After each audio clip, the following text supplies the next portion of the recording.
When Bill Seitz talks, people tend to stop and listen. The senator from Cincinnati is well known for his strong command of pretty complex issues and also for some pretty entertaining floor speeches. He's chairman of the Senate Public Utilities Committee. He is heavily involved in the energy policy in this state. He joins us today to talk about that in today's Caucus Conversation.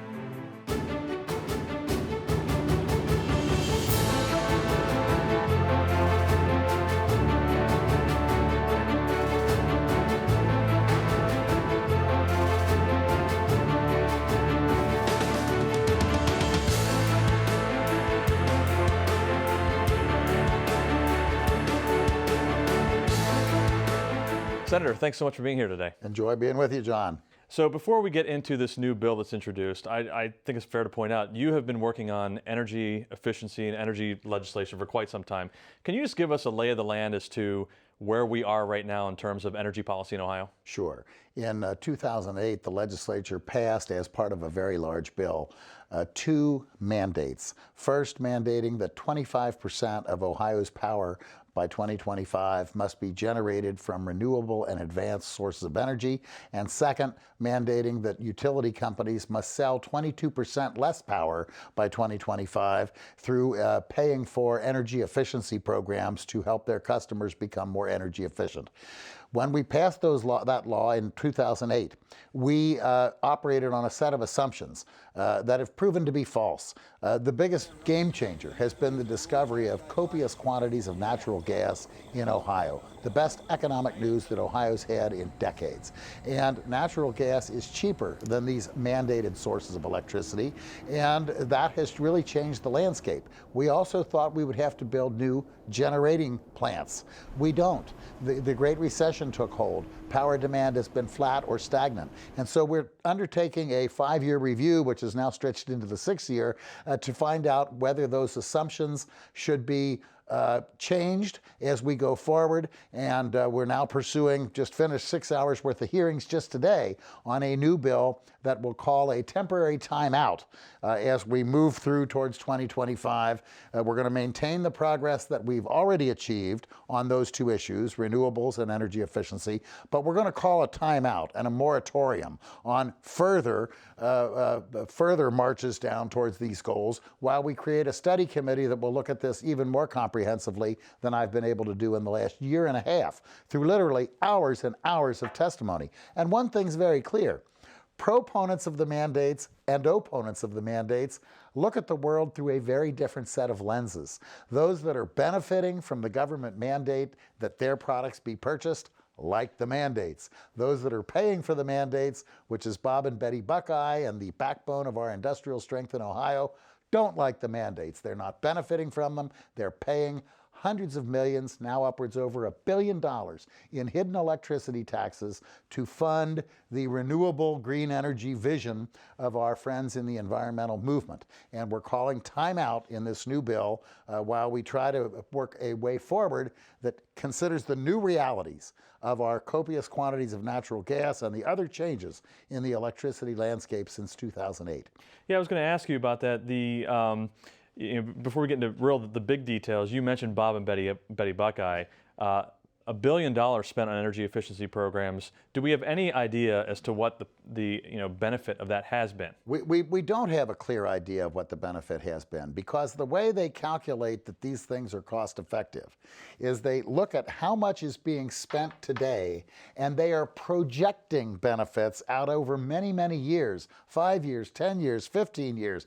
I don't think anybody can come up with an accurate forecast of 10 or 15 years down the line. If you can, I would like to know what stock you're buying today. So we don't have a good, clear impression of whether the costs outweigh the benefits because of the way in which we currently calculate the cost-benefit analysis. I think we need better ways of calculating the cost-benefit analysis. That's one of the things that the study commission no doubt will determine and make recommendations on.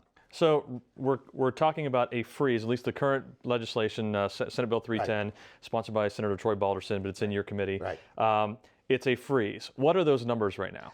Right now, we have accumulated 4.2% reduction in power demand as a result of energy efficiency, and 2.5% of our power supply is coming from renewable energy. That figure was supposed to go to 12.5% by 2025, and we're stopping at the 2.5 level while we take this time out. On energy efficiency, that number was supposed to be 22% by 2025. We're stopping at 4.2% while we take the time out. And that's what we're doing. So we're preserving the gains that we've made. Those people that have entered into contracts to fulfill that level of demand will be protected. But we're going to call a moratorium, a freeze, if you will, on further proceeding down this path, which, as I say, was charted on a very different set of assumptions made 6 years ago that have proven to be largely false.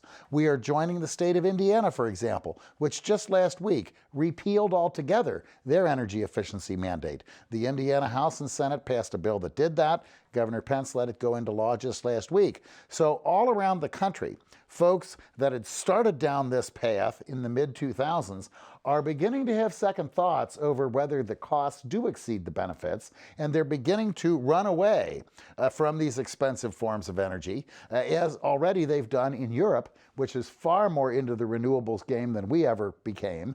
But Europe is running away from those standards because they're finding their electricity prices are going up astronomically. And the Germans are now saying we can't even compete globally with countries that have no mandates at all. American business is in the same boat.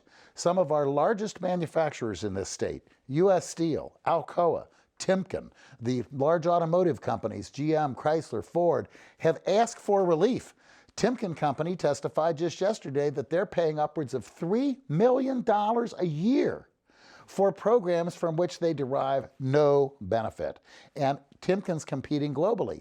They're competing with Chinese and Indians that have none of these mandates. They're still burning coal over there. And so we need to be mindful of the need to be competitive with other states. Half the states have no energy efficiency mandate. 20 states have no renewable power mandate. Our industries in Ohio need to compete with those states. And so we're saying freeze it, call a moratorium, call a timeout, and we're going to continue to look at this very, very closely, hearing from all sides, as we've patiently done for a year and a half. You talked about the different states and kind of what their standards or lack of standards are. Without getting into too many details, it's probably fair to point out to viewers that the way the energy system works, it's not just all Ohio energy that's made here in Ohio, used here in Ohio. There's this larger market, and so if you have these difficult standards and other states don't, you have Bob and Betty Buckeye subsidizing other states, other consumers in other states. That's correct. One of the experts from whom we took testimony indicated that 80% of the benefit of the energy efficiency mandate is being exported to the other 12 states that are part of our grid. Ohio is linked into a 13-state grid called PJM. And this expert calculated that 80% of whatever benefits there is are being exported to other states that either don't have mandates or don't have mandates as onerous as ours are. I mean, when you go and you flip on the lights, the power is going to be there. What we're talking about in terms of these renewables and energy efficiency doesn't necessarily affect whether or not you're going to get power. Oh, that's right. I mean, look, the electric business is a good business. The power is on 99.97% of the time. These new forms of expensive energy are intermittent. The wind only works when the wind blows. The sun only works when the sun shines. And these new forms of energy are displacing the baseload plants that we've relied on for years to keep those lights on. So what we're trying to do is diversify our energy portfolio in a responsible way, but at least cost to the ratepayer, because many of, particularly our low-income people, struggle to pay that electric bill. They don't want hidden electricity taxes on their bill. They're too busy worrying about where their next meal is going to come from. They cannot afford to continue to pay the escalating costs of compliance with this newfangled vision that some of our environmentalist friends have relentlessly pursued, almost as if it were a religion, and it's working to the disadvantage of lower income people. My electric bill, I'm comparatively wealthy. I don't care that much, but if you are the lower income people, you are paying a hidden electricity tax. That's one of the other features of this new bill. We're directing the Public Utilities Commission to find a way to tell consumers what you are paying to pursue this green energy vision. And that will provide some transparency to this whole exercise, and then we'll let Bob and Betty decide what they want to continue to pay, whether they want to continue to pay higher prices for electric through pursuing these mandates, or whether they want cheaper electric delivered from reliable baseload sources. Real quickly, what's the timeline for getting this bill passed? It's my hope that we will be in a position, having heard these issues for a year and a half, to vote this out of committee very early in May or sometime next month at the latest, because our industries are crying, pleading for help. The two largest industrial energy groups in the state have been crying and pleading for help for over a year. And it's important to our industrial competitiveness, it's important to Bob and Betty that we provide them some rate relief.